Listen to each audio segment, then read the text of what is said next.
तपाईहरुलाई स्वागत छ हाम्रो युट्युब च्यानल आर्यस सोलुसनमा। आज तपाईहरुको माझमा फेरि एउटा नयाँ भिडियो लिएर आइसकेको छु। भिडियोको डिटेल्स तपाईहरुले स्क्रिनमा हेर्दै हुनुहुन्छ। क्लास 8 को बीएलई सोलुसन रहेको छ र नेमा बीएलई रहेको छ ग्रेड 8 अर्थात् कक्षा 8 को। बीएलई किताबमा चाहिँ धेरै विषयका सेटहरू दिएका छन् र यस भिडियोमा तपाईहरुले साइन्स सेटको सेट नम्बर 9 को मोडेल क्वेशनको सोलुसन नेपाली र अंग्रेजीमा तपाईहरुले यस भिडियोमा हेर्न सक्नुहुन्छ। तपाईहरुले स्क्रिनमा हेर्दिनुहुन्छ। क्लास 8 भयो। सब्जेक्ट चाहिँ साइन्स एन्ड टेक्नोलोजी, विषय विज्ञान र प्रविधि। सेट भनेको 9। सेट 1 देखि 8 सम्मका भिडियोहरु चाहिँ तपाईहरुले हेर्नु भएको होला। हेर्नु भएको छैन भने गएर हेर्नु युट्युबमा। र सेट 1 देखि 8 सम्मका सम्पूर्ण प्रश्नहरुको उत्तर चाहिँ अंग्रेजीमा नै थियो आन्सरहरु। तर यो सेट 9 को चाहिँ जति पनि क्वेशनहरु दिएको छन् सेट 9 मा सबैको आन्सर नेपालीमा पनि छ र अंग्रेजीमा पनि छ। भन्दाखेरि यो यदि तपाईहरुले नेपाली मिडियममा पढ्नु भइराछ अथवा इंग्लिश मिडियमबाट पढ्नु भइराछ भने दुईटैको लागि यो भिडियो युजफुल हुन्छ। यो निमाको बीएलई जुन यहाँ देखाएको छ ग्रेड 8 निमा बीएलई सोलुसन 2082 को र यसमा लेखेको छ हेर्नुस्। सम्पूर्ण प्रश्नहरुका उत्तर नेपाली र अंग्रेजी दुवै भाषामा चाहिँ दिएका छन् है। तपाईहरु जुनसुकै मिडियमबाट भए पनि अब फरक पर्दैन। यसमा तपाईहरुले हेर्न सक्नुहुन्छ। यदि तपाईहरुले इंग्लिश मिडियमबाट हुनुहुन्छ भने इंग्लिश मात्र सार्नु होला। नेपालीमा सरकारीबाट पढ्नु भएको छ भने तपाईहरुले नेपालीमा मात्र आन्सर सार्नु होला भने सेट 9 मोडल क्वेशन्स सेट 9 रहेको छ र तपाईहरुको एक्जाममा चाहिँ समय 2 घण्टा, पूर्णांक चाहिँ 50 मार्क हुन्छ नकिन र सबै प्रश्न अनिवार्य हुन्छन्। यसमा कुनै प्रश्नहरु अप्सनमा हुँदैनन्। अब चाहिँ ग्रुप ए मा आइसकेको छ हेर्नुस्। समूह क ग्रुप ए। ग्रुप ए मा भनेको छ मल्टिपल चोइस क्वेशन जसमा 10 टा क्वेशन 10 टा क्वेशन्स 1 मार्क हुन्छ अनि जम्मा 10 मार्क हुन्छन्। र यसमा के भन्नु भन्दाखेरि circle the correct answer to the following तलका प्रश्नको सही उत्तरमा गोलो चिन्ह लगाउनुहोस्। अर्को एम हेर्नुस् त। एमा भनेको छ सिकाइको व्यवस्थित संगठित तरिकालाई रटट भनिन्छ। A systematic and organised way of learning and think and phenomena is called. यसको आन्सर के हुन्छ त? वैज्ञानिक सिकाइ साइन्टिफिक लर्निङ हुन्छ। बी मा हेर्नुस्। साइबर कानून नेपालको डट तयार गरिएको छ। The cyber law of Nepal is formulated. यसको आन्सर के हुन्छ? माथिका सबै। तपाईहरुले आफ्नो बीएलई मा हेर्नु होला। क्वेशन नम्बर बी मा चाहिँ जति पनि अप्सन दिएको छ नि यो सबै अप्सन चाहिँ हुन्छन्। अब त्यो अप्सनहरु तपाईहरुले किताबमा हेर्नु होला। र सी मा हेर्नु त के भनेको छ। सी मा भनेको छ प्लास्टिडहरुलाई बिरुवाका कोषहरुको भान्सा भनिन्छ किन? Plastid are called the kitchen of the plant cell because they involve in the synthesis of food. खानाको संश्लेषणमा सहभागी हुन्छन्। प्लास्टिडहरुलाई बिरुवाका कोषहरुको भान्सा कोठा हैन यो किन भन्छ भन्दाखेरि किचन अफ प्लान्ट सेल किन भन्छ भन्दाखेरि यसले खाना बनाउनमा सिन्थेसिस गर्नमा चाहिँ मद्दत गर्छ। त्यही भएर डी मा भनेको छ तलका मध्ये कुन अवयवले कोषलाई निश्चित आकार दिन्छ र मेकानिकल आधार प्रदान गर्छ? Which of the following components provide a definite shape and rigidity to the plant cell? यसको आन्सर हुन्छ सेल वाल कोशभित्ता। कोशभित्ताले चाहिँ एउटा सेप आकार दिने काम गर्छ, स्ट्रक्चर दिने काम गर्छ भने ई मा भनेको छ हाम्रो वरपरको भौतिक र जैविक संसारलाई के भनिन्छ? The physical and biological world around us is called environment. यसको आन्सर के हुन्छ? इन्भाइरोमेन्ट वातावरण हुन्छ। एफ मा भनेको छ एक पाङ्ग्रे ठेला गाडालाई दोस्रो श्रेणीको तुलक भनिन्छ किनकि यसमा के हुन्छ? Wheelbarrow is called second class lever because in it यसको आन्सर हुन्छ because load lies between fulcrum and effort in it load fulcrum र इफोर्टको बिचमा हुन्छ।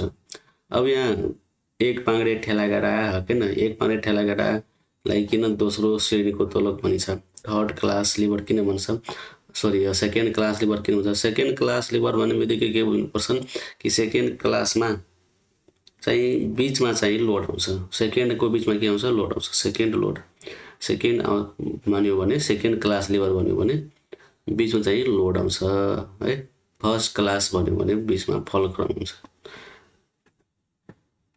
त्यस्तै जीमा भनेको छ पृथ्वीको सतहमा एक भागबाट अर्को भागमा हावा चल्नुको कारण के हो what is the cause of blowing air from one part to another on the surface of the earth यसको आन्सर हुन्छ वायुमण्डलीय चापमा परिवर्तनको कारण due to the change in atmospheric प्रेसरको छ गुरुत्वाकर्षण कारण डु टु द ग्रेभिटी यहाँ डु हुन्छ टु लेखाएको छ डियुई डु टाइपिङ मिस्टेक भएको छ त्यही भएर तपाईँहरू नसोध्नु होला। वायुमण्डलीय चापमा परिवर्तनको कारण गुरुत्वाकर्षणको कारण दुईटैको कारणले गर्दा के हुन्छ पृथ्वीको सतहमा एक भागबाट अर्को भागमा चाहिँ हावा चल्ने गर्छन्। अब जी पछि एचमा हेर्नुहोस् एचमा भनेको छ तलका मध्ये कन्केभ एनाका उपयोगिता कुन कुन हुन् which of the following are the use of concave mirror कन्केभको यहाँ चाहिँ तीनटा यसको आन्सर हुन्छ एउटा छ कस्मेटिक एना बनाउन मेकिङ कस्मेटिक मिरर अर्को छ खगोलीय टेलिस्कोप बनाउन मेकिङ एन एटमोस्फेरिक टेलिस्कोप त्यस्तै अर्को छ टर्चको रिफ्लेक्टर बनाउन making the reflector of torch तीनटा यसको आन्सर हो तीनटै के हो त कन्केभ मिररको युज रहेको छ उपयोगिताहरू रहेको छन्। आइमा भनेको छ हेर्नुहोस् हावामा ध्वनिको गति कति छ 330 मिटर पर सेकेन्ड ध्वनिको आवृत्ति दिएको छ 40 हर्ज भने तरङ्ग लम्बाइ कति हुन्छ अङ्ग्रेजीमा हेर्नुहोस् त 330 मिटर पर सेकेन्ड भने के हो स्पिड अफ साउन्ड हो हैन जसलाई बीले डिनोट गर्छ। फ्रिक्वेन्सी चाहिँ दिएको छ 40 हर्ज भने वेभलेन्थ ल्याम्डा कति हुन्छ। अब velocity of air sound in the air speed of sound in the air को फर्मुला हुन्छ स्पिड अफ साउन्ड को v बराबर f इन्टु ल्याम्डा हैन f इन्टु ल्याम्डा हुन्छ हामी ल्याम्डा निकाल्यो भने के हुन्छ त v बाइ f हुन्छ भने 330 बाइ 40 गर्यो भने 8.25 मिटर आउँछ। अब ग्रुप ए को अन्तिम प्रश्न हेर्नुस् जेमा दिएको छ तल दिएका रसायनहरूमध्ये क्षारको समूह छुट्याउनुस् identify the group of base from the following यसको आन्सर के हुन्छ KOH भयो यहाँ 2O भयो 2 तल हुन्छ QH भयो अनि 2O भयो COH2 भयो यो सबै के हो त यो अक्साइड हैन यो OH हाइड्रोक्साइड यो सबै के हो त सबै बेसहरू दिएको छ यो सबै बेस हो यसलाई ग्रुप अफ बेस भन्छ हैन चाहिँ यसको करेक्ट आन्सर यो रहेको छ। अहिले तपाईहरुले चाहिँ ग्रुप ए को चाहिँ ए देखि जे सम्म हेर्नु भयो र ग्रुप ए देखि ग्रुप ए को हैन ए देखि जे सम्म हेर्नु भयो 10 वटा प्रश्नहरु मल्टिपल चोइस क्वेशन जुन धेरै इम्पोर्टेन्ट छ एक्जाममा तपाईहरुले 10 को 10 ठीक गर्नु भयो भने तपाईहरुलाई 10 को 10 मार्क आउँछ भन्ने कुरा तपाईहरुलाई बुझ्नु पर्छ है तिम्रो यो राम्रोसँग मल्टिपल चोइस क्वेशन तयारी गर्नु पर्छ। अब ग्रुप ए को सकिसकेपछि चाहिँ अब ग्रुप बी मा हेर्नुस् त ग्रुप बी मा रहेको छ धेरै छोटो उत्तरात्मक प्रश्नहरु भेरी सर्ट आन्सर क्वेशन्स। अब ग्रुप बी मा 8 वटा प्रश्न हुन्छन् र 8 वटा प्रश्न हुन्छन् र प्रत्येक क्वेशन चाहिँ 1 अंक हुन्छ 1 अंक जम्मा 8 अंक भयो जुन पनि इम्पोर्टेन्ट छ तपाईको लागि यसमा डिक्टेसन टाइपको एउटा डिक्टेसन मेटेरियलहरु हैन यो गिभ रिजनहरु भनेको यसमा सोध्ने गरिन्छ। ग्रुप बी को पहिलो क्वेशन हेर्नुस् त व्हाट इज सर्वे सर्वेक्षण कार्य भनेको के हो। अब यहाँ क्वेशन चाहिँ नेपालीमा पनि दिएको छ अंग्रेजीमा पनि दिएको छ। अब यसको आन्सर भनेको तपाईहरुमा दुईटैमा हेराउन गइरहेको छु 1देखि 8सम्म चाहिँ इङ्ग्लिसमा मात्र आन्सर राखेको थिएँ र यसमा चाहिँ दुईटै ल्याङ्ग्वेजमा छ, नेपाली र इङ्ग्लिसमा। अनि तपाईँहरू जुनसुकै मिडियमबाट भए पनि होइन आफ्नो आफ्नो त्यो सार्नु होला। यदि तपाईँ इङ्ग्लिसबाट पढ्नुभएको छ भने इङ्ग्लिसको मात्र लेख्नु होला होइन, नेपालीबाट छ भने नेपालीमा लेख्नु होला। र सर्वेक्षण भनेको के हो? What is survey? Survey is a scientific method of collecting data and information from a specific group of peoples to study their opinion, behaviour और क्यारेक्टरिस्टिक। अब यसको नेपालीमा के हुन्छ भन्दाखेरि कुनै निश्चित समूहका मानिसहरूको धारणा, व्यवहार वा विशेषताहरूको अध्ययन गर्नका लागि वैज्ञानिक पद्धतिद्वारा तथ्याङ्क तथा सूचनाहरू सङ्ग्रह गर्ने प्रक्रियालाई सर्वेक्षण भनिन्छ अथवा सर्वेक्षण कार्य भनिन्छ होइन। अब 2 पछि 3 मा हेर्नुहोस्। 3 मा लेखेको छ इस्टलाई किन मृतोपजीवी बिरुवा भनिन्छ? इस्टलाई किन स्याप्रोफाइटिक प्लान्ट भनिन्छ? अब यसको आन्सर के त? यसको आन्सर भयो इङ्ग्लिसमा। Yeast is called a saprophytic plant fungus. Saprophytic plant भनेको फङ्गस भन्छ, किनभने because it lack chlorophylls and obtains its nutrients by breaking down dead and decaying organic matter. यसको नेपालीमा हेर्नुहोस् त, नेपालीमा आन्सर इस्टमा क्लोरोफिल नहुने भएकोले यसले आफ्नो खाना आफै बनाउन सक्दैन र पोषणका लागि मृत तथा सडे गलेका प्राङ्गिक वस्तुहरूमा निर्भर रहन्छ, त्यसैले यसलाई मृतोपजीवी वनस्पति भनिन्छ। 4 मा रहेको छ डब्ल्युबिसी को कार्य के हो? What is the function of WBC? Answer रहेको छ the primary function of white blood cell is to act as the body defence system by fighting against infection and foreign प्याथोजेन्स।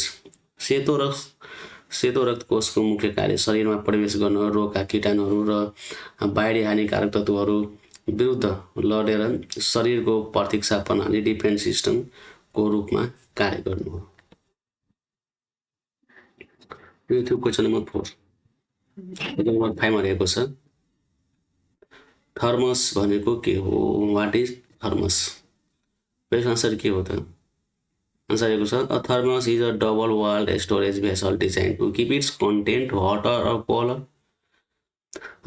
Then their surrounding for a long period by reducing heat transfer.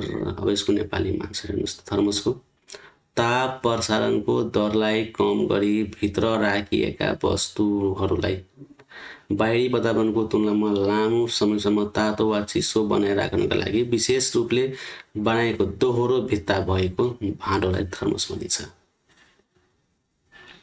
6 मा भनेको छ concave ऐनालाई किन केन्द्रीकरण ऐना भनिन्छ? Concave मिररलाई किन converging mirror भनिन्छ? तपाईँलाई थाहा होला। कन्भेक्स मिररलाई डाइभर्जिङ मिरर भन्छ भने कन्केभ मिररलाई कन्भर्जिङ भनिन्छ, केन्द्रीकरण ऐना भनिन्छ। किन? यसको आन्सर रहेको छ it is called a converging mirror because it reflects parallel ray of light in such a way that they meet, converge at a single point called the focus। अब हेर्नुहोस्, concave ऐनाले आफूमा परेका समान्तर प्रकाशका किरणहरूलाई परावर्तन पश्चात एउटै बिन्दु, केन्द्रबिन्दु वा फोकसमा केन्द्रित गर्ने हुनाले यसलाई केन्द्रीकरण ऐना भनिन्छ। यसले के गर्छ? आफ्नो जुन प्रकाशका किरणहरू छन् जसलाई एउटै चाहिँ फोकसमा होइन एउटै पोइन्टमा चाहिँ के गर्छन्? केन्द्रीकरण गर्छन्, कन्भर्ज गर्छन् क्या। एउटै पोइन्टमा चाहिँ त्यो लाइटहरू चाहिँ मिट हुन्छ, त्यसैले के भन्छ? कन्भर्जिङ भन्छ। डाइभर्जिङ भनेको त होइन एउटा पोइन्टमा चाहिँ फोकस नभएर चारैतिर चाहिँ होइन फैलिन्छ, त्यो भनेको डाइभर्जिङ हो।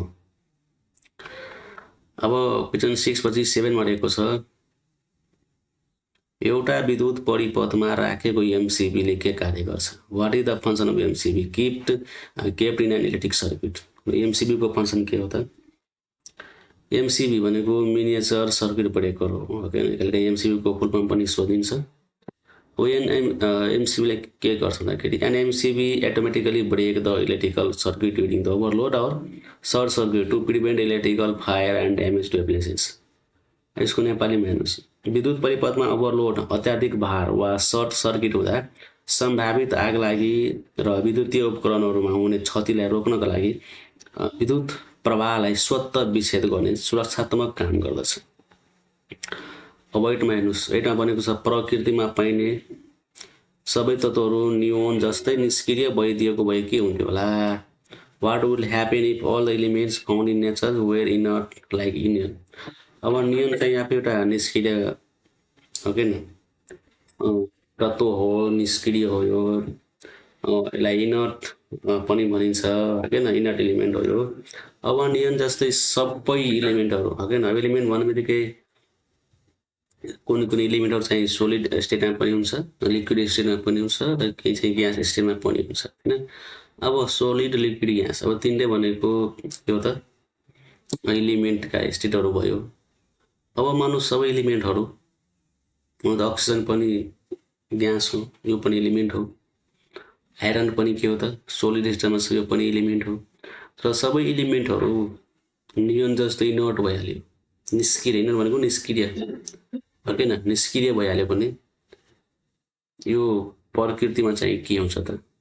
होइन, अब यसको अनुसार हेर्नुहोस्, अनुसार हेरेको छ if all element were inert they would not react with each other to form compound. As a result, complex molecules like water or life-sustaining proteins will not exist, making life impossible.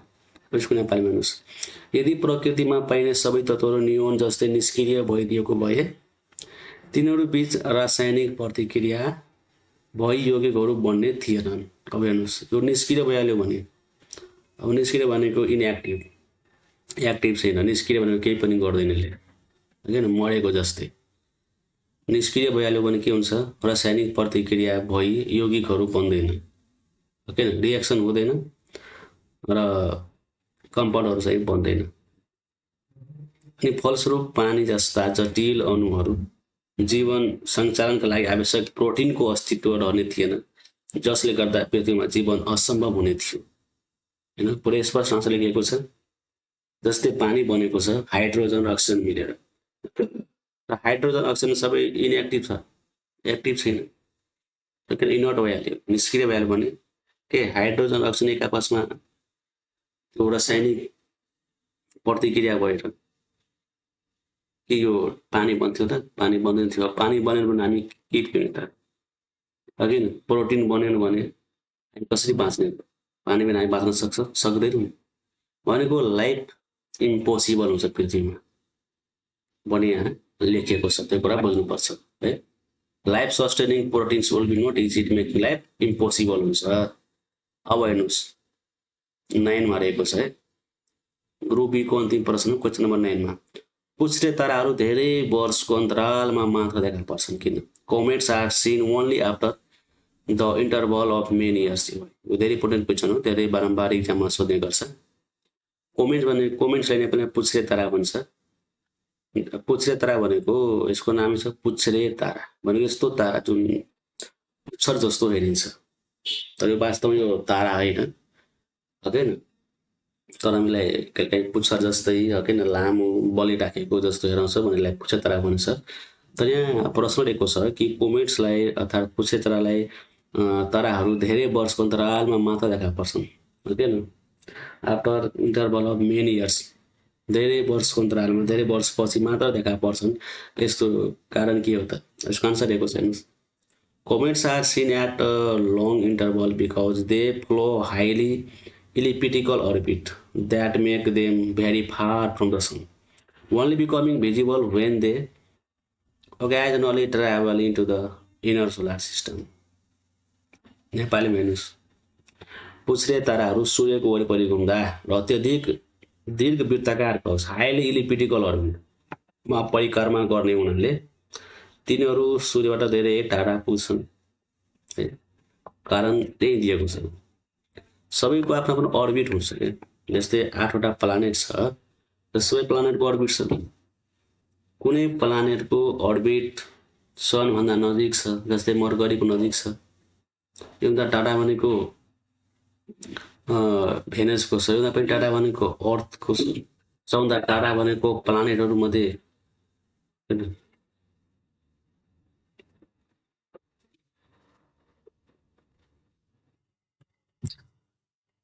युरानस र नेप्टनको पनि के छ त्यसको orbit धेरै टाढा छ। त्यस्तै कोमेट्सहरूको पनि के छ त हाइली इलिप्टिकल अर्बिट छ, जसको कारण गर्दा के हुन्छ यो धेरै टाढा पुग्छन् र अन्तमा फलस्वरूप लामो समयको अन्तरालमा जब तिनीहरू सूर्यको नजिक आइपुग्छन् तब मात्र पृथ्वीमा देखिन पुग्छन्। मतलब यसको बाटो धेरै सम्म धेरै टाढा छ के, तर इलिप्टिकल छ नि त, कुनै भागमा धेरै टाढा हुन्छन्, केही भाग भनेको सनको नजिक छ र जब सनको नजिकतिर आइराखेको हुन्छ भने यो हेराउँछन् फेरि यो टाढा गइहाल्छ र पनि एक चक्कर लगाउनको लागि त समय त लाग्छ। जस्तो कि पृथ्वीले 365 दिन लगाउँछ, 365 दिन लाग्छ यसलाई परिक्रमा गर्नको लागि। अब जुन कोमेट्सको अथवा प्लानेटको हाइली इलिप्टिकल अर्बिट छ, धेरै टाढा छ भने सोच्नुले कति समय लाग्यो होला, त्यस्तै भनेको कोमेटको रहेको छ। पहिले तपाईँहरूले ग्रुप बीको 9 समय हेर्नुभयो अहिले। अब चाहिँ ग्रुप सीमा तपाईँले हेराउन गइरहेको छु। ग्रुप सीमा रहेको छ समूह ग्रुप सी। ग्रुप सीमा भनेको छ छोटो उत्तरात्मक प्रसमूह। यो ग्रुप बी भन्दा भनेको अलिकति ठुलो हुन जान्छ, मतलब उस्तै हो, हल्का ठुलो हुन्छ। यसमा एउटा पोइन्ट लेख्नुपर्छ भने यसमा दुईवटा पोइन्ट लेख्नुपर्छ। यसमा ग्रुप्समा चाहिँ प्रत्येक प्रश्नहरू चाहिँ 2 अङ्क हुन्छन् र 2 अङ्क हुन्छन्। यसमा हेर्नुहोस् त 10 भनेको छ ग्रुप सीको पहिलो क्वेसन नम्बर 10 मा के भनेको छ, वैज्ञानिक सिकाइ प्रक्रियाका प्रमुख चरणहरू लेख्नुहोस्। Write down the major step of scientific learning process. Scientific learning प्रोसेसको स्टेपहरू के हो त? observation and questioning, background research, formulating a hypothesis, experimentation and data collection, and conclusion and reporting। यसको नेपालीमा रहेको छ अवलोकन र प्रश्न निर्माण, पृष्ठभूमि अनुसन्धान, परिकल्पना निर्माण, प्रयोग र तथ्याङ्क सङ्कलन, निष्कर्ष र प्रतिवेदन। यो जुन स्टेपहरू छन् नि त्यो स्टेपहरू चाहिँ फरक हुन सक्छन्। हुन त मेन त्यो चिज नै हो, तर फरक प्रयोग। जस्तै 1 मा के छ, अब्जर्भेसन एन्ड क्वेसनिङ। मलाई 1 नम्बरमा अब्जर्भेसन र 2 नम्बर चाहिँ क्वेसनिङ पनि लेख्न सक्छ हाइपोथेसिस हुन्छ, टेस्टिङ हाइपोथेसिस हुन्छ मतलब फरक किसिमको स्टेपहरू हुन सक्छन्, तर मेन भनेको त्यही स्टेपहरू छन्। क्वेसन नम्बर 11 मा रहेको छ एटिएम र प्रिन्ट बीचको भिन्नता लेख्नुहोस्। Write any 2 difference between ATM and printer. अब एटिएम र प्रिन्टरको बीचमा डिफरेन्स बिट्विन लेख्नु भनेको छ। एटिएम को रहेको छ, यसलाई बक्समा पनि लेख्न सकिन्छ एटिएममा, अर्को साइड भनेको प्रिन्टरमा। अब तपाईहरुलाई जसरी सजिलो लाग्छ त्यसरी लेख्नु होला। यहाँ चाहिँ बक्स नम्बर त्यसरी लेखेको छ। एटिएममा भनेको छ के हो त, it is a specialised telecommunication device for financial transaction. र फाइल प्रिन्टर रहेको छ, it is a computer peripheral for creating hard copy of documents. ATM रहेको छ an ATM handle cash and account data. र प्रिन्टर रहेको छ handles ink, toner and paper. नेपालीमा पनि रहेको छ एटिएम के हो त, एटिएम वित्तीय कारोबारका लागि प्रयोग गर्ने एक विशिष्ट दूरसञ्चार उपकरण हो। प्रिन्टर डिजिटल कागजहरूलाई भौतिक रूपमा उतार्न प्रयोग गर्ने कम्प्युटरको पेरिफेरल उपकरण हो। ठीक छ। रको 2 मा हेर्नुहोस्, एटिएमले मुख्यतः नगद रुपैयाँ र बैंक खाताको तथ्याङ्कहरू व्यवस्थापन गर्दछ। प्रिन्टरले मुख्यतः मसी र कागजको प्रयोग गरी सूचनाहरू छाप्ने कार्य गर्दछ। क्वेसन चाहिँ 12 मा रहेको छ। 12 मा भनेको छ सामाजिक सञ्जालका कुनै 2 बेफाइदाहरू लेख्नुहोस्। Write any 2 disadvantage of social media. यसको आन्सर रहेको छ it can lead to addiction and wasted time. अर्को रहेको छ it can be used for spreading misinformation और साइबर बुलिङ। यसको नेपालीमा आन्सर रहेको छ हेर्नुहोस्, प्रविधिको अत्यधिक र अनावश्यक प्रयोगले मानिसमा यसको लत एडिक्सन बसाल्न सक्छ, जसले गर्दा उत्पादनशील कार्यमा खर्च गरिने महत्त्वपूर्ण समयको बर्बादी हुन्छ। त्यस्तै 2 मा रहेको छ डिजिटल माध्यमको प्रयोग गरेर समाजमा भ्रम फैलाउने गलत सूचनाहरू सम्प्रेषण हुन सक्छन् र सामाजिक सञ्जाल मार्फत कसैलाई मानसिक तनाव दिने वा अपमानित गर्ने साइबर बुलिङ जस्ता कार्यहरू हुन सक्छन्। अब क्वेसन नम्बर चाहिँ 13 मा हेर्नुहोस्। 13 मा के भनेको छ जैविक विविधता संरक्षणका कुनै 2 उपायहरू लेख्नुहोस्। Write into measures of conservation of biodiversity. बायोडाइभर्सिटीलाई अर्थात् जैविक विविधतालाई संरक्षण कसरी गर्ने त्यसको दुईवटा उपाय लेख्नु भनेको छ। हेर्नुहोस् आन्सर दिएको छ नेपाली इङ्ग्लिसमा र नेपालीमा। एउटा value establishing protect area like national park and wild life reserve. अर्को चाहिँ 2 मा रहेको छ implementing law to stop illegal poaching and deforestation. अब यसको नेपालीमा लेख्छु हेर्नुहोस् 1 नम्बरमा दुर्लभ जीवजन्तु तथा प्राकृतिक स्रोतको संरक्षणका लागि राष्ट्रिय निकुञ्ज नेसनल पार्क र वन्यजन्तु आरक जस्ता संरक्षित क्षेत्रहरूको स्थापना र व्यवस्थापन गर्ने। 2 मा रहेको छ अवैध चोरी सिकारी पोचिङ हैन, पोचिङ भनेको चोरी सिकारी, वनविनाश भनेको डिफोरेस्टेसनलाई रोक्नको लागि कडा कानुनी प्रावधानहरूको तर्जुमा र प्रभावकारी कार्यान्वयन गर्ने। 14 मा रहेको छ एयर लेयरिङ कसरी गरिन्छ छोटकरीमा लेख्नुहोस्। How is air layering done write in brief. Answer रहेको छ air layering is done by removing a ring of bark from a branch covering the exposed area with moss or soil, wrapping it in plastic to keep it moist and allowing roots to develop before putting it into plant as a new individual। यसको नेपालीमा रहेको छ air layering गर्दा स्वस्थ बिरुवाको हाँगाको बोक्रालाई औँठी आकार रिङमा निकालिन्छ र उक्त खुला भागलाई माटोले छोपेर ओस जगाउन प्लास्टिकले बेरिन्छ। यसले ढाकिएको भागबाट जरा पलाएपछि त्यस हाँगालाई काटेर नयाँ बिरुवाको रूपमा रोपिने गरिन्छ। क्वेसन नम्बर चाहिँ 15 मा रहेको छ वेग र गतिबीच कुनै दुई भिन्नता लेख्नुहोस्। Write any two difference between speed and velocity. यसको आन्सर रहेको छ स्पिडको speed is a scalar quantity whereas velocity is a vector quantity. Speed is the rate of change of distance while velocity is the rate of change of displacement। यसको नेपालीमा रहेको छ चाल एक स्केलर क्वान्टिटी हो जसमा परिमाण मात्र हुन्छ। वेग एक भेक्टर क्वान्टिटी हो जसमा परिमाण र दिशा दुवै हुन्छन्। प्रति एकाइ समयमा पार गरेको दूरीको दरलाई वेग भनिन्छ। प्रति एकाइ समयमा भएको स्थानान्तरणलाई को दरलाई गति भनिन्छ। यो वेग गति रहेको छ। यो चाल भनेको के हो त वेग, यसलाई वेग भन्छ, चाल पनि भन्छ, वेग पनि भन्छ। क्वेसन नम्बर 16 मा रहेको छ कारण दिनुहोस् गिभ रिजन। ए मा रहेको छ चुम्बकलाई हिर्काउँदा चुम्बकत्व नष्ट हुन्छ। Magnetism is destroyed when a magnet is hammered। यसको आन्सर रहेको छ hammering vibrate the molecular magnets inside the magnet causing them to lose their order alignment and become disorder। यसको नेपालीमा रहेको छ चुम्बकलाई केही वस्तुले प्रहार गर्दा यसभित्र रहेका आणविक चुम्बकहरू थर्कन्छन् जसकारण तिनीहरूको निश्चित दिशामा रहेको मिलान एलाइन्मेन्ट बिग्रिएर अस्त व्यस्त हुन पुग्छ र चुम्बकत्व नष्ट हुन्छन्। त्यसैको बीमा रहेको छ fuse is always connected to the live wire. यस फ्यूजलाई जहिले पनि लाइभ तारमा किन जोडिन्छ। यसको कारण रहेको छ it is connected to the live wire so that if a fault occurs the fuse blow and immediately cuts off the high voltage power supply to appliances ensuring safety. यसको नेपालीमा रहेको छ फ्यूजलाई सधैँ लाइभ तारसँग जोडिएको हुन्छ ताकि विद्युतीय उपकरणमा कुनै खराबी आएमा फ्यूज पग्लिएर तुरुन्तै उच्च भोल्टेजको विद्युत प्रवाहलाई विच्छेद गरिदिन्छ र उपकरणलाई क्षति हुनबाट जोगाएर सुरक्षा सुनिश्चित गर्दछ। क्वेसन नम्बर 17 मा रहेको छ परम्युटेड विधि र क्लार्क विधि बीच कुनै दुई बुन्दामा तुलना गर्नुहोस्। Compare permuted methods and Clark method in any 2 points. Answer रहेको छ Clark method is use to primarily to remove temporary hardness by adding lime while permitted method is used to remove the both temporary and permanent hardness using sodium aluminum silicate।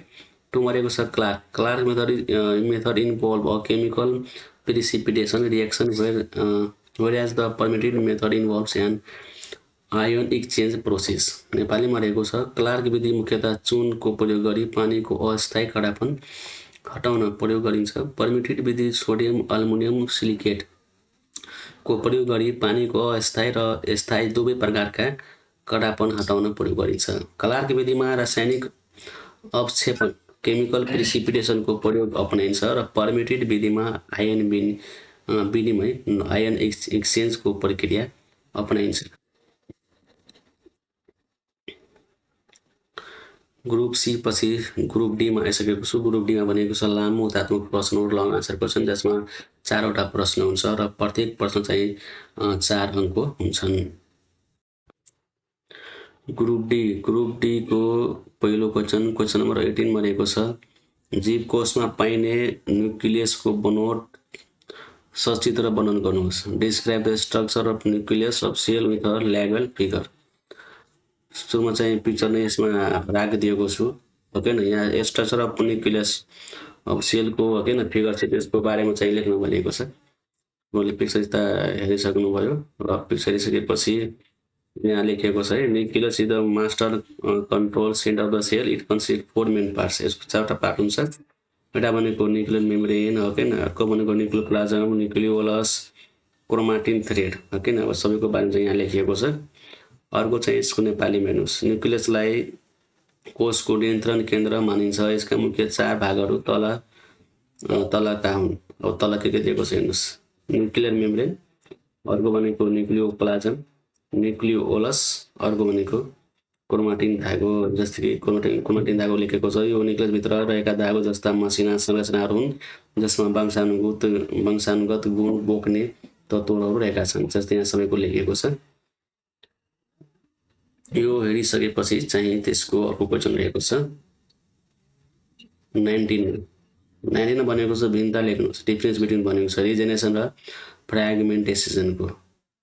यसको answer रहेको छ fragmentation. An organism break into several pieces and each piece grow into a new individual. Example, Spirogyra. कुनै जीवको शरीर विभिन्न टुक्रामा विभाजित हुन्छ र प्रत्येक टुक्रा विकसित भयो एउटा नयाँ जीव बन्ने प्रक्रियालाई फ्र्यागमेन्टेसन भनिन्छ। उदाहरण भइहाल्यो स्पाइरोगेरा। रिजेनेरेसन भनेको the ability of an organism to regrow lost or damage body parts. Example, starfish or develop a wild organism from a part. Planaria. कुनै जीवले आफ्नो शरीरको गुमेको वा नष्ट भएको भाग पुनः प्राप्त गर्ने क्षमतालाई रिजेनेरेसन भनिन्छ। केही जीवहरूमा बनित शरीरको एउटा सानो टुक्राबाट पूर्ण नयाँ जीवको विकास हुन्छ। उदाहरण जस्तै तारा माछा भयो, प्लानेरियाहरू भयो। त्यस्तै बीमा बनेको छ स्वपरागसेचन र परपरागसेचन, सेल्फ पोलिनेसन्स एन्ड क्रस पोलिनेसनको डिफरेन्स बिट्विन। सेल्फ पोलिनेसन के हो त transfer of pollen grains from the anther to the stigma of the same flower or another flower of the same plant. एउटा फुलको परागकण सोही फुलको स्त्री केसरको स्टेगमामा वा सोही विभागको अर्को फुलको स्टेगमा स्थानान्तरण हुने प्रक्रियालाई स्वपरागसेचन भनिन्छ भने क्रस पोलिनेसन भनेको transfer of pollen grains from the anther of one flower to the stigma of a flower on different plant of the same species. जसको नेपालीमा रहेको छ एउटा बिरुवाको फुलमा रहेको परागकण सोही प्रजातिको अर्को बिरुवाको फुलको स्त्री केसर स्टेगमासम्म स्थानान्तरण हुने प्रक्रियालाई परपरागकण भनिन्छ। क्वेसन नम्बर 20 मा रहेको छ दिएको किरण रेखा चित्रको आधारमा तलका प्रश्नको उत्तर दिनुहोस्। यहाँ चाहिँ यो पिक्चर दिएको छ। अनि यो किताबमा चाहिँ बिहालीमा कम्प्लिट पिक्चर दिएको छ अथवा मैले 4D पिक्चर हालिदिएको छु जसमा ओके न अपडेट प्रिन्टबाट आएको थियो र इमेज डाटा बन्नु पनि देखाएको थियो, ओके न। यहाँ भनेको छ यो कुन प्रकारको एना भनेको यो कन्केभ एना हो, यो कन्केभ मिरर हो। र चाहिँ बीमा बनेको छ where does the image go. Image कता आकृति कता बन्छ र चित्रलाई पुरा गर्नुहोस् भने इमेज कता बन्दैन छ इन्फिनिटीबाट आयो भने प्यारालेल भएर इमेज कता बन्यो त इमेज फोकसमा बन्यो। आकृति चाहिँ फोकसमा बन्छ। यो भनेको एउटा कम्प्लिट पिक्चर हो। त्यस्तै यसको सीमा बनेको छ। यसमा बनेको आकृतिको कुनै एउटा गुण लेख्नुहोस्। Write in one property of the image form. यसको आन्सर रहेको छ the image is formed at the focus and is highly diminished point size. आकृति फोकसमा बन्छ र यो अत्यन्तै सानो बिन्दु जस्तो हुन्छ। 21 को एमा रहेको छ यौगिक भनेको के हो, हेलियम किन चार्जविहीन हुन्छ, what is a compound, why is helium atom electrically destroyed. इसको आंसर रहेको छ a compound is a substance formed when 2 or more chemical elements are chemically bonded together in a fixed ratio। दुई वा दुईभन्दा बढी रासायनिक तत्त्वहरू निश्चित अनुपातमा रासायनिक ढङ्गले सन्तुलित भई बनेको पदार्थलाई यौगिक भनिन्छ। Helium atom is electrically neutral because it has an equal number of protons, positive charge, and electrons, negative charge, which cancel each other. Helium परमाणुमा प्रोटोनको संख्या धनात्मक चार्ज र इलेक्ट्रोनको संख्या जुन ऋणात्मक चार्ज हुन्छ त्यो बराबर हुने भएकाले तिनीहरू एकअर्काको प्रभावलाई शून्य बनाउँछ।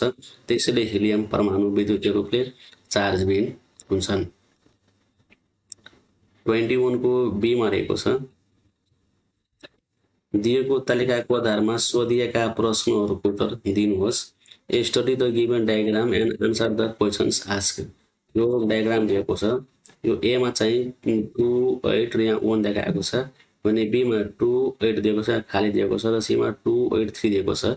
यदि हेरिसकेपछि 1 मा भनेको छ तत्व ए र सी को नाम लेख्नु छ। अब ए मा भनेको 2 8 1 जम्मा भनेको 8 2 10 1 11 11 वटा इलेक्ट्रोन भयो। अब 11 वटा इलेक्ट्रोनहरु छ भने 11 इलेक्ट्रोन छ भने जतिवटा इलेक्ट्रोन त्यही नै को एटोमिक नम्बर। अब 11 मा के पर्छ भन्दाखेरि 11 मा सोडियम पर्छ है, त्यसले के हो त सोडियम हो। र सी भनेको जम्मा इलेक्ट्रोन भनेको 8 2 10 13 13 भनेको अल्मुनियम हैन, त्यसो भनेको एलिमेन्ट सी के हो त अल्मुनियम हो।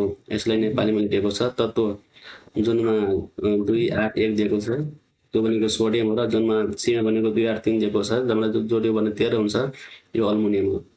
अब त्यसैको 3 मा भनेको छ तत्व सी को संख्या कति हुन्छ र किन भनेको भ्यालेन्स अफ एलिमेन्ट सी। यसको आन्सर दिएको छ the valence of element C aluminium is 3। This is because it has 3 electrons in its outermost shell which it tends to lose to achieve a stable electronic configuration। Aluminium को संख्या 3 हुन्छ। यसको मत परमाणुको संख्या बाहिरी कक्षमा 3 वटा इलेक्ट्रोनहरु हुन्छ र स्थिर इलेक्ट्रोनिक विन्यास प्राप्त गर्न यसले ती 3 वटा इलेक्ट्रोनहरु गुमाउने वा दान गर्ने प्रवृत्ति राख्दछ। अहिले तपाईहरुले सेट 9 का सम्पूर्ण प्रश्नको उत्तर अंग्रेजी र नेपालीमा हेर्नुभयो। तपाईले कस्तो लाग्यो आफ्नो प्रतिक्रिया कमेन्ट बक्समा दिनु होला। यस भिडियोलाई आफ्नो साथीभाइका शेयर गर्न नभुल्नु होला र अहिलेसम्म तपाईहरुले भिडियोलाई लाइक गर्नु भएको छ भने लाइक गर्नु होला र सब्स्क्राइब गर्नु भएको छ भने कृपया सब्स्क्राइब गर्नु होला। हस्त धन्यवाद। तपाईहरुको फेरि सेट 10 लिएर आउने छु।